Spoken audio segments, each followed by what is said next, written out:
বাজার দিয়ে একটি বড় সাইজের কাতলা মাছ কিনে এনেছিলাম। সেই কাতলা মাছের পেট দিয়ে যে তেলটা বেরিয়েছে সেই তেলেরই আর চচ্চড়ি করব। কড়াই সর্ষের তেল গরম করে দিয়ে দিলাম একটুখানি হলুদ গুঁড়ো, আর তার সাথে সাথেই কিন্তু দিয়ে দিয়েছি নুন দিয়ে মাখিয়ে রাখা মাছের তেলটা, দিয়েই সঙ্গে সঙ্গে ঢাকা চাপা দিয়ে রেখে দিয়েছিলাম। এবারে আমি একটু আস্তে আস্তে উল্টে নেব, কারণ মাছের তেল ঢাকা চাপা দিয়ে রান্না করাই ভালো, যথেষ্ট পরিমাণে ফাটে। মাছের তেলটা আমার ভালোভাবে ভাজা হয়ে গেছে, একটা পাত্রে তুলে নিলাম।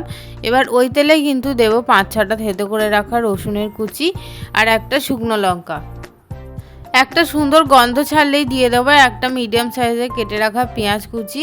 সমস্ত কিছু ভালোভাবে একটু নেড়ে চেড়ে দিলাম অল্প একটুখানি আদা বাটা, একটা গোটা টমেটো কুচি, আর সাথে দিলাম স্বাদ মতন লবণ। এবার দেব হাফ চামচ মতন হলুদ গুঁড়ো।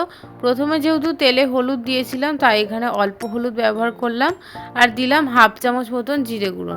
সমস্ত কিছু ভালোভাবে মিশিয়ে নেওয়ার পর দিয়ে দিলাম দুটো মিডিয়াম সাইজের কেটে রাখা আলু ও একটা গোটা বেগুন। বেগুনটা আমি এখানে বেশি দিয়েছি কারণ মাছের তেলে কিন্তু অনেক সময় তেতো থাকে, সেই জন্য। এটা কিন্তু মাছওয়ালাকে জিজ্ঞেস করলেই ওরা বলে দেবে যে মাছের তেলটা তেতো হবে কি হবে না। সব কিছু ভালোভাবে কষিয়ে নেওয়ার পর দিলাম 1 চামচ লঙ্কা গুঁড়ো ও 5-6টা চেরা কাঁচা লঙ্কা।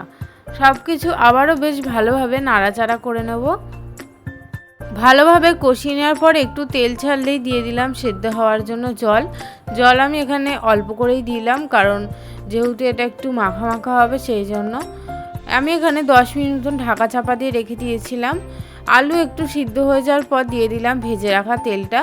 এবার সমস্ত কিছু আবারও বেশ ভালোভাবে মিশিয়ে নেব।